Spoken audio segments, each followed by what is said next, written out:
Assalamualaikum warahmatullahi wabarakatuh. Alhamdulillah amarona bis-shalah wassalatu wassalamu ala rasulillah amma ba'du. Sahabat channel BMTV yang dirahmati Allah subhanahu wa ta'ala, semoga kita semua diberikan kesehatan, diberikan keberkahan, diberikan ilmu yang bermanfaat, dan kita dijadikan hamba Allah yang takwa, yang selalu mendekatkan diri kepadanya.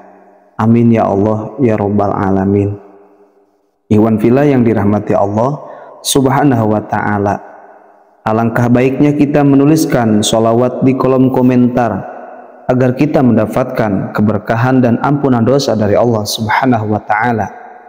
Kita tuliskan Allahumma sholli ala sayyidina Muhammadin wa ala ali sayyidina Muhammadin. Ikhwan fillah yang dirahmati Allah subhanahu wa ta'ala, salat merupakan kewajiban seorang hamba yang beriman kepada Allah untuk dilakukan. Salat yang diperintahkan adalah salat wajib, namun ketika kita melakukan salat ada beberapa hal yang harus diperhatikan agar salat kita diterima dan salat kita sah.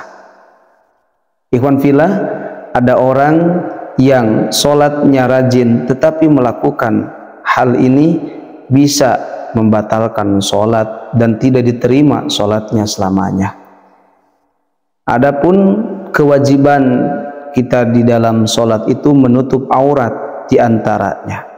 Menutup aurat bagi perempuan bisa menggunakan mukena, dan bagi laki-laki bisa menggunakan pakaian dan sarung ataupun celana yang sesuai dengan aturan.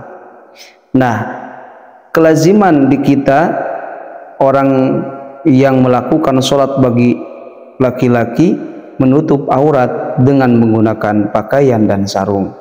Namun perlu kita ketahui, ada beberapa jenis sarung yang apabila kita gunakan saat kita sholat, maka hukumnya bisa membatalkan sholat dan makruh. Nah, sarung apa saja dan jenis bagaimana yang bisa membatalkan sholat dan memakruhkan melakukan sholat sehingga pahalanya akan berkurang. Namun sebelum saya lanjutkan, alangkah baiknya ikhwan fillah untuk mendukung channel ini bisa menekan tombol subscribe, like, komen, dan share. Yang pertama, menggunakan sarung yang kainnya tipis sehingga warna kulit kelihatan, disebut dengan sarung yang transparan. Karena menutup aurat di dalam sholat adalah kewajiban bagi laki-laki dan perempuan. Nah, maka menggunakan sarung yang tipis sehingga kelihatan auratnya, warna kulitnya ketika kita sholat. Apabila kita sholatnya tidak menggunakan celana dalam, tidak menggunakan celana, langsung memakai sarung, kemudian terlihat warna kulitnya, maka sarung yang seperti itu dilarang di dalam agama Islam sehingga bisa membatalkan sholat. Yang kedua, sarung yang bolong di atas lututnya, yaitu sarung yang bolong sehingga kulit paha kelihatan, maka hukumnya akan membatalkan sholat. Karena aurat laki-laki ketika sholat ataupun luar sholat yaitu dari lutut hingga pusar. Maka apabila kita sholat kemudian sarung kita bolong di atas lutut kemudian kelihatan kulitnya, maka akan membatalkan sholat. Maka dengan itu ketika kita mau menggunakan sarung, lihat dulu barangkali sarung itu ada bolong bekas rokok ataupun apa.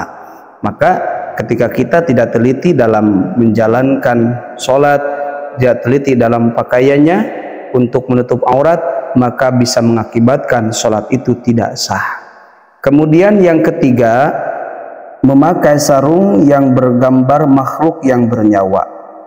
Hal ini dilarang oleh Rasulullah SAW, yang mana dijelaskan dalam sebuah hadis yang dinamakan dengan surah. Surah itu adalah gambar.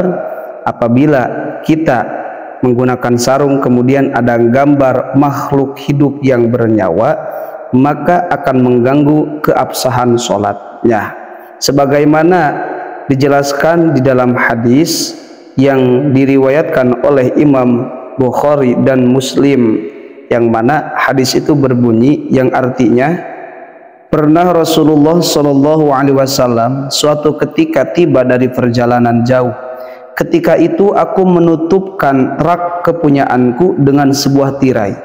Pada tirai itu terdapat gambar-gambar makhluk bernyawa. Saat Rasulullah SAW melihat tirai bergambar tersebut, beliau langsung mengambilnya seraya bersabda, manusia yang paling keras siksaannya pada hari kiamat adalah orang-orang yang menyamai, menandingi ciptaan Allah. Aisyah radhiyallahu taala anha berkata, maka tirai itu kami jadikan 1 sampai 2 bantal. Nah, ikhwan fillah yang dirahmati Allah subhanahu wa ta'ala, berangkat dari hadis ini, bila memakai sarung ataupun tirai yang ada lukisan atau bordiran makhluk bernyawa saja, maka terlarang. Maka memakai baju atau sarung atau kaos yang terdapat gambar makhluk bernyawa tentu lebih terlarang lagi, karena dalam pakaian yang bergambar terdapat unsur penggangguan yang lebih terhadap gambar daripada tirai yang bergambar. Yang dikecualikan oleh mayoritas ulama adalah bila gambar bernyawa tersebut dikenakan pada benda-benda yang dihinakan. Oleh karenanya hukum memakai sarung atau kaos atau baju yang bergambar makhluk bernyawa adalah terlarang berdasarkan hadis yang telah disebutkan di dalam hadis riwayat Imam Bukhari dan Muslim. Ikhwan fillah yang dirahmati Allah subhanahu wa ta'ala, ada yang mengatakan bahwa makruh ketika kita menggunakan pakaian ataupun sarung apalagi dalam sholat, karena akan mengganggu konsentrasi orang yang ada di belakang kita. Maka dengan itu ikhwan fillah, hindarilah, jauhilah. Apabila kita mempunyai sarung, buanglah. Ketika kita mempunyai sarung yang ada gambar makhluk hidup, arti dibuang tersebut jangan dipergunakan di dalam sholat. Kalau bisa kita simpan, kita gunakan untuk sesuatu yang lain. Bahkan Imam Khatib rahimahullah berkata, pernyataan ini menunjukkan bahwa bila gambar telah diubah, yaitu dengan memangkas bagian kepalanya atau memisahkan antara kepala dan badannya hingga bentuknya tidak lagi seperti semula, maka hukumnya tidak mengapa memakainya. Apabila misal sarung itu bergambar kerbau, kemudian kepalanya kita hilangkan dengan cara memulas atau membordel dengan yang lain sehingga tidak ada kepalanya, maka tidaklah mengapa. Nah, ikhwan fillah yang dirahmati Allah subhanahu wa ta'ala, itulah diantaranya 3 jenis sarung yang apabila kita gunakan dalam sholat, yang 2 akan membatalkan sholat kita, yaitu apabila sarung itu transparan kemudian terlihat aurat di dalam sholat.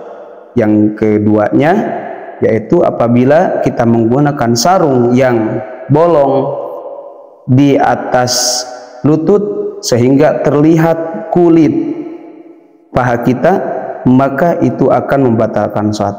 Nah, yang bergambar itu hukumnya makruh. Ada yang menyebutkan haram, tidak boleh dipakai. Ikhwan fillah yang dirahmati Allah subhanahu wa ta'ala, semoga bermanfaat dan semoga menambah wawasan.